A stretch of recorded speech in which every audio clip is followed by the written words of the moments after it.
नमस्कार, मी आरती आणि आपण पाहताय आवाज इंडिया मराठी शोध सत्याचा. चला तर मग एक नजर टाकूया तर सध्याच्या घडीच्या टॉप 20 न्यूजवर. पंतप्रधान नरेंद्र मोदी यांच्या काटकसरीच्या आवाहनानंतर देशभरात पेट्रोल आणि डिझेलचे दर वाढले आहेत. पेट्रोल 3 रुपये प्रति लिटर आणि डिझेल 3.11 रुपये प्रति लिटर इतके महागले आहे.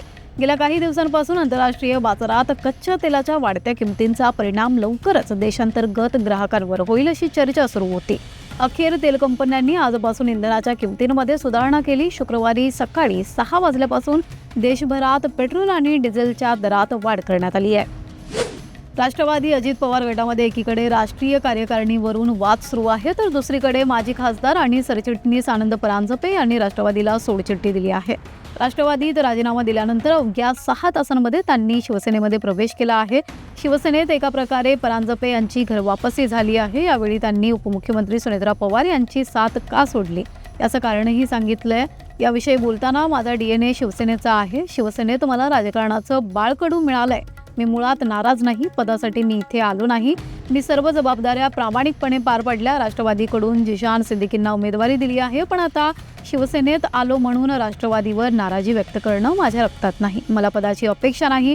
मी राष्ट्रवादीवर कोणती टीका करणार नाही. माझा चेहरा हसमुख असतो असं म्हणत आनंद परांजपे यांनी आपल्या मनातलं बोलून दाखवलंय.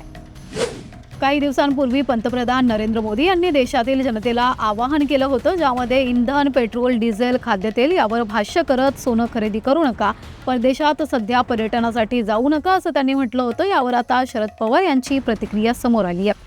पंतप्रधान नरेंद्र मोदी यांच्या आवाहनाला गांभीर्याने घ्या असं शरद पवार यांनी म्हटलंय.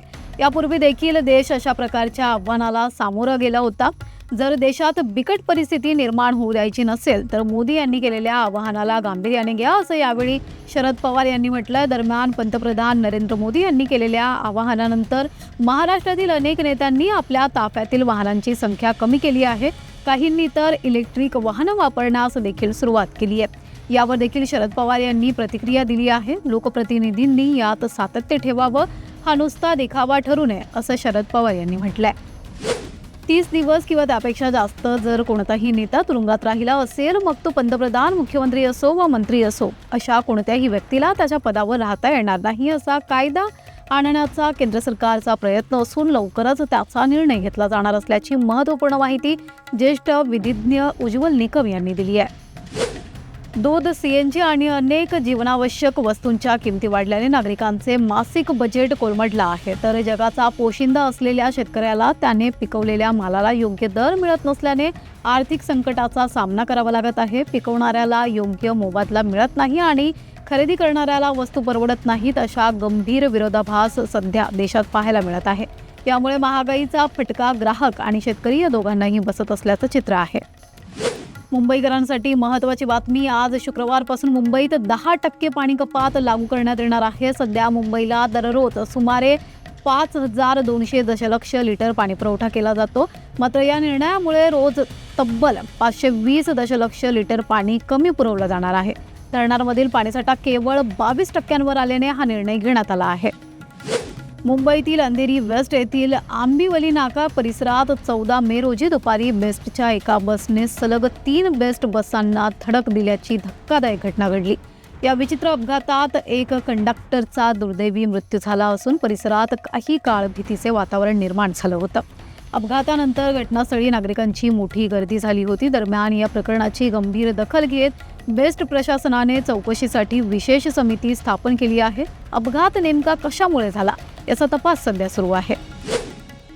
पिंपरी चिंचवडमध्ये RPI कामगार आघाडीचे पदाधिकारी अनिल मोरे यांचं धारदार शस्त्राने निर्घुण खून करण्यात आला आहे. पिंपरी चिंचवड शहरातील मोशी परिसरात असलेल्या युवराज रेस्टॉरंटमध्ये अनिल मोरे यांच्यावर अज्ञात आरोपींनी धारदार शस्त्राने वार करून खून केला आहे. अनिल मोरे यांचा अज्ञात आरोपींनी हल्ला करून खून का केला हे अजून स्पष्ट झालं नाही. सध्या त्यांच्या मृतदेहावर YCM हॉस्पिटलमध्ये शवविच्छेदन करण्यात आलं आहे. जोपर्यंत अनिल मोरे यांच्या मारेकऱ्यांना पोलीस बेड्या ठोकत नाहीत तोपर्यंत आम्ही त्यांचा मृतदेह ताब्यात घेणार नाही असा इशारा पिंपरी चिंचवड शहरातील RPI कार्यकर्त्यांनी दिलाय. विधान परिषदेवर विधानसभा सदस्यांद्वारे द्विवार्षिक निवडणुकीत बिनविरोध निवडून आलेल्या 9 सदस्य आणि पोटनिवडणुकीत विजयी झालेल्या प्रज्ञा सातव अशा 10 नवनिर्वाचित सदस्यांचा विधानभवनात शपथविधी सोहळा पार पडला. विधान परिषदेचे सभापती राम शिंदे हे विधान परिषदेच्या या नवनिर्वाचित सदस्यांना सदस्यत्वाची त्यांनी शपथ दिली. राष्ट्रवादीच्या विलिनीकरणाबाबत शरद पवार यांनी मोठं विधान केलं आहे. विलिनीकरणाबाबत दिवंगत उपमुख्यमंत्री अजित पवार आणि शरद पवार गटाचे नेते जयंत पाटील यांच्यात चर्चा झाली होती, पण त्याबाबत पुढे कोणताच निर्णय झाला नाही असं शरद पवार म्हणाले. तसंच बारामतीमध्ये 2029 मध्ये शरद पवार विरुद्ध अजित पवार अशा संघर्षावर बोलताना प्रत्येकाने काळजी घ्यावी असा सल्लाही शरद पवारांनी दिलाय. शरद पवारांनी काल पत्रकार परिषद घेऊन विविध मुद्द्यांवर भाष्य केलंय. राज्यातील वाहन सुरक्षेला अधिक बळकटी देण्यासाठी तसेच वाहनांची ओळख अधिक सुरक्षित आणि पारदर्शक करण्याच्या उद्देशाने महाराष्ट्र शासनाने 1 एप्रिल 2019 पूर्वी नोंदणी झालेल्या जुन्या वाहनांना 1 जुलैपासून उच्च सुरक्षा नोंदणी क्रमांक प्लेट बसवणे अनिवार्य केलंय. यासाठी यापूर्वी 31 डिसेंबर 2025 पर्यंत मुदत देण्यात आली होती. मात्र राज्यातील उच्च सुरक्षा नोंदणी क्रमांक बसविण्याच्या कामाचा आढावा घेतल्यानंतर वाहनधारकांची गैरसोय टाळण्यासाठी आता ही मुदत 30 जून 2026 पर्यंत वाढविण्यात आल्याची माहिती परिवहन मंत्री प्रताप सरनाईक यांनी दिली आहे. रुपाली चाकणकर यांनी ईडी चौकशीनंतर माध्यमांशी संवाद साधला. ईडीने चौकशीला बोलवलं तेव्हा मी आले आहे. अनेक बातम्यांमधून विपर्यास केला गेला आहे. आज जबाब नोंदवून टाईप करणे यासाठी खूप वेळ लागला. खरात प्रकरणात माझा कोणताही संबंध नव्हता आणि नाही असं रुपाली चाकणकर यांनी माध्यमांशी बोलताना म्हटलंय. देशभरात खळबळ उडवून देणाऱ्या वैद्यकीय प्रवेशासाठी घेण्यात येणाऱ्या नीट पेपरफुटीचं महाराष्ट्र कनेक्शन उघड झालं असून सीबीआयकडून सखोल तपास सुरू आहे. नाशिक, अहिल्यानगर, पुणे नंतर नीट पेपर फुटी प्रकरणाच्या तपासात लातूर कनेक्शन अधिक गडद होत असून सीबीआयच्या तपासातून नवनवीन धागेदोरे समोर येत आहेत. तपासादरम्यान लातूरमधील एका सेवानिवृत्त प्राध्यापकाच्या घरी आज पोलिसांनी झडती घेतली. यावेळी काही कागदपत्रे आणि मोबाईलही जप्त करण्यात आला आहे. पुण्यात ब्युटी पार्लर चालवणाऱ्या मनीषा वाघमारे हिच्याशी संबंधित सेवानिवृत्त प्राध्यापकाचा संपर्क असल्याचं उघड झाल्याची माहिती आहे. दोघांमधील संपर्काचा उलगडा कॉल डिटेल्सच्या माध्यमातून झाल्याचं सांगितलं जातंय. भारत निवडणूक आयोगाने SIRचा 3रा टप्पा जारी केला आहे. या 3ऱ्या टप्प्यात 16 राज्य आणि 3 केंद्रशासित प्रदेशांचा समावेश आहे. 3ऱ्या टप्प्यात महाराष्ट्राचा देखील समावेश आहे. महाराष्ट्रात SIRची प्रक्रिया 20 जूनपासून सुरू होईल. ती प्रक्रिया 7 ऑक्टोबरला अंतिम मतदार यादी जाहीर झाल्यानंतर पूर्ण होणार आहे. SIRचा 3रा टप्पा 20 मे पासून सुरू होईल आणि 3रा टप्पा 23 डिसेंबरला 2026ला संपणार आहे. नीट पेपर फुटी प्रकरणामुळे देशभरातील विद्यार्थी आणि त्यांच्या पालकांमध्ये तीव्र संतापाची लाट उसळली आहे. केंद्रीय शिक्षण मंत्री धर्मेंद्र प्रधान यांना गुरुवारी अहमदाबाद दौऱ्यावर असताना विरोधाचा सामना करावा लागला.